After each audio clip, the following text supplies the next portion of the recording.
সালমান ফারসি ডেকে বলে, নবীর সাহাবীরা রে, বেলাল আজকে আজান দিবে না, যাও ফাতেমার ঘরে হাসান আর হুসাইন আসেনি, হাসান আর হুসাইন যে নিয়ে আসো। হাসান হুসাইন বললে বেলাল আজান দিবে। আহারে, সাহাবীরা দৌড়াই গেলেন ফাতেমার বাড়ি, 7 নম্বর গেট, বাবু সালাম বরাবর সেই বাড়িটা দেখা যায়।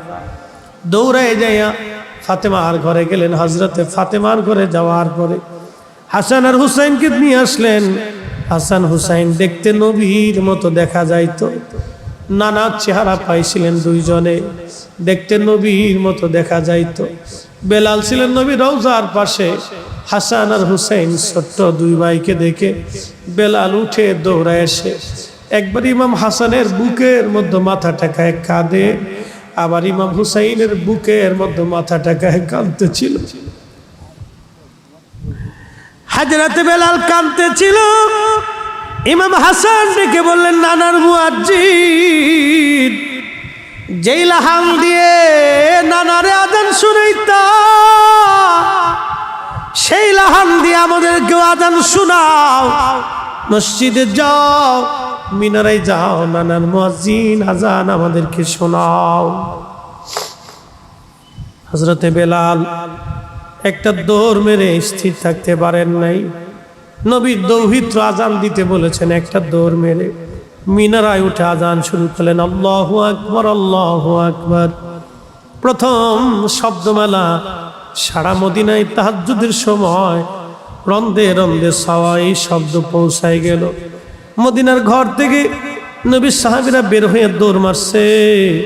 যখন আবার বলেন আল্লাহু আকবার, আল্লাহু আকবার, বৃদ্ধ সাহাবীরাও ঘর থেকে বের হয়ে দৌড় মারছে। যখন বলেন আশহাদু আল্লা ইলাহা ইল্লাল্লাহ, ঘর থেকে মহিলারাও বের হয়ে, বাচ্চারাও বের হয়ে দৌড় মারছে। যখন আবার বলল আশহাদু আল্লা ইলাহা ইল্লাল্লাহ, আহারে, মদিনার ভিতরে কান্নার রোল পড়ে গেছে। একটাই কথা, নবী বুঝি ফিরে আসছে রে, নবী বুঝি ফিরে আসছে, নবী বুঝি ফিরে আসছে। সারা মদিনায় কান্নার রোল পড়ে গেল। মদিনার মানুষ ডুকরিয়ে ডুকরিয়ে কান্না করতে লাগছে। যখন হযরতে বেলাল বলেন আশহাদু আন্না মুহাম্মাদুর রাসূলুল্লাহ,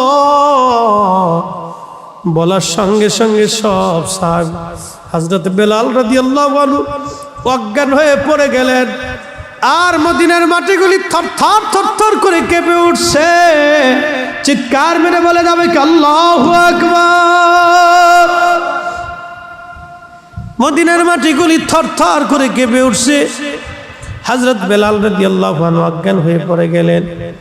যখন তেনার হুঁশ ফিরে আসছে, রওজা শরীফের পাশে যে জালি মোবারকের সঙ্গে মাথাটাকে বেলাল কাঁদে আর বলে, ইয়া নবী আল্লাহ, নবী গো, গোলামকে আসতে বলেছিলেন, আমি গোলাম এসে গেছি। আপনি আমাকে আসতে বলেছেন, আমি আপনার জিয়ারতে আসছি। আজান দিতে বলেছিলেন, আজান দিয়েছি। হুজুর, আগে আজান দিলে আপনি নামাজে আসতেন, আপনার চেহারা দেখি কলিজা ঠান্ডা করতাম। আজকে আজান দিছি, নবী আপনি আসেন নাই। যেই আজানে নবী আসবে না, সেই আজান আমি আর কোনোদিন দেব না গো নবী। যেই আজানে নবী আসবে না, সেই আজানে আমি কোনোদিন দেব না গো নবী। হযরতে বেলাল যখন কালেমা পড়লেন, কালেমা পড়ার পরে বেলালের মনিব তাকে ধরে নিয়ে আসছে। তারিখের মধ্যে দেখা যায়, জীবনীর মধ্যে দেখা যায়, হযরতে বেলাল সকাল থেকে সন্ধ্যা পর্যন্ত প্রচন্ড উত্তপ্ত বালুর মধ্যে বেলালকে শুয়ে রাখা হইতো। বুকের মধ্যে পাথর চাপা দিয়ে হাত পা বেঁধে রেখে মরুভূমির বালুর মধ্যে বেলালকে ফেলে আসা হতো। প্রচন্ড উত্তপ্ত বালু আর পাথরগুলি গরমে গরমে গরম হইয়া হযরতে বেলালের শরীর বালিগুলি লেগে লেগে সিটে সিটে ফুসকা পরে পরে ঘা হয়ে যাইত। কল্পনা করতে পারবেন, সকাল থেকে সন্ধ্যা পর্যন্ত এইভাবে চলত। শুধু একটাই কথা ছিল, বেলাল কালেমা সারবি, যদি কালেমা সারিস তাহলে তোকে মুক্ত করে দেওয়া হবে। বেলাল একটাই কথা বলতো, মানুষ কাফের রানে জীবন দিয়ে দিব, কিন্তু নবীর কদম দেব না। জোরে বলা যাবে কি সুবহানাল্লাহ। সকাল থেকে সন্ধ্যা একটা লোক এইভাবে গরমের মধ্যে উত্তপ্ত রাখা হতো, ফুসকা পরে পরে ঘা হইত। এই ঘায়ের উপরে বেলালকে চাবুক দিয়ে পিটানো হতো, ফিনকি মেরে মেরে রক্ত বের হতো, চামড়াগুলি উঠে ফেলে দেয়া হতো। মৃত্যুর কঠিন যন্ত্রণায় বেলাল রাদিয়াল্লাহু আনহু ওই অত্যাচারের যন্ত্রণায় মাঝে মধ্যে গুংরাইতেন, শব্দ হতো আর আহাদ আহাদ বলে কাঁদতো। আল্লাহ এক, আল্লাহ এক, আল্লাহ এক এক বলে কাঁদতে থাকতো। আমাদের দেশে সাধারণত একজন মানুষকে কেউ যদি মারে তো 10 জন ঠেকাইতে আসে। গোলামীর জীবনে বেলালকে এত পরিমাণে মারা হয়েছে, বেলালের এত পরিমাণে মারা হয়েছে, এইভাবে তাকে মারা হইতো, কেউ ঠেকাইতে আসতো না। 1 নম্বরে সে ছিল গোলাম, 2 নম্বরে সে ছিল নিগ্রো। 1 নম্বরে সে ছিল গোলাম, 2 নম্বরে ছিল নিগ্রো। গোলামীর জীবনে কেউ তাকে সাহায্য করার জন্য আসতো না, কেউ তাকে সাহায্য করার জন্য আসতো না। বেলাল গুমরাইতেন, কাঁদতে থাকতেন, দীর্ঘদিন পর্যন্ত অত্যাচার চলল। মাঝে মধ্যে খাবার দেওয়া হতো, মাঝে মধ্যে না খেয়ে রাখা হতো। এইভাবে হযরত বেলালের জীবন পার হয়, জীবন পার হয়। তারপর বেলাল জবান থেকে কালেমা ছেড়ে দেন নাই, ঈমান উনি ছেড়ে দেন নাই। জোরে বলা যাবে কি সুবহানাল্লাহ। তেলের গাড়ি তেলে চলে,